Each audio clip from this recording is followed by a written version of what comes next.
Trump has chosen retired Marine Gen. James Mattis for Secretary of Defense. President-elect Donald Trump has chosen retired Marine Gen.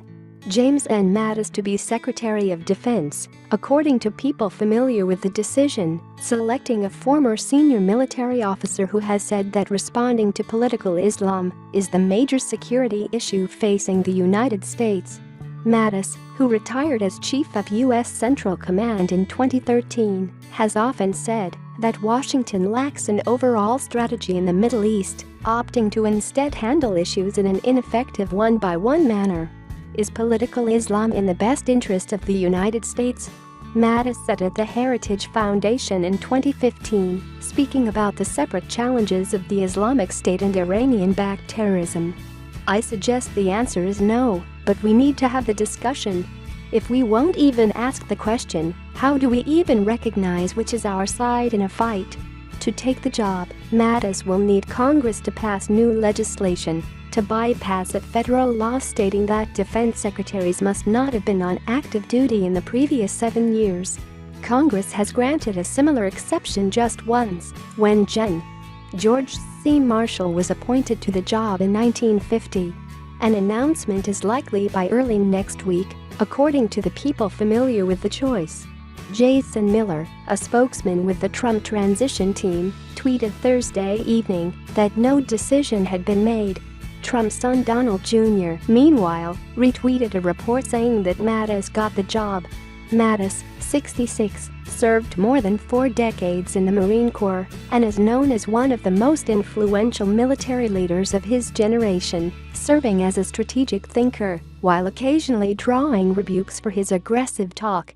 Since retiring, he has served as a consultant and as a visiting fellow with the Hoover Institution, a think tank at Stanford University.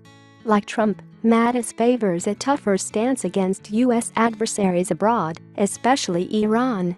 The general, speaking at the Center for Strategic and International Studies in April, said that while security discussions often focus on terrorist groups such as the Islamic State or Al-Qaeda, the Iranian regime is the single most enduring threat to stability and peace in the Middle East.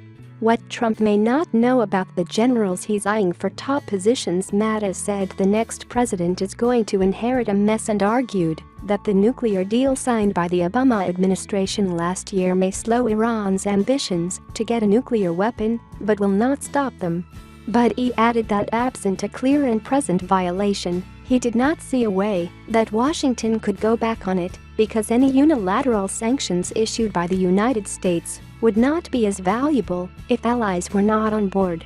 In terms of strengthening America's global standing among European and Mideastern nations alike, the sense is that America has become somewhat irrelevant in the Middle East, and we certainly have the least influence in 40 years, Mattis said.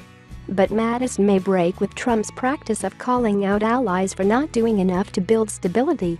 Mattis served from November 2007 to August 2010 as the Supreme Allied Commander of Transformation for the North Atlantic Treaty Organization, focused on improving the military effectiveness of allies. Trump called NATO obsolete earlier this year, before saying later that he was all for NATO, but wanted all members to spend at least 2% of their gross domestic product on defense, a NATO goal. The president-elect is smart to think about putting someone as respected as Jim Mattis in this role, said a former senior Pentagon official. He's a warrior, scholar and straight shooter, literally and figuratively. He speaks truth to everyone and would certainly speak truth to this new commander-in-chief.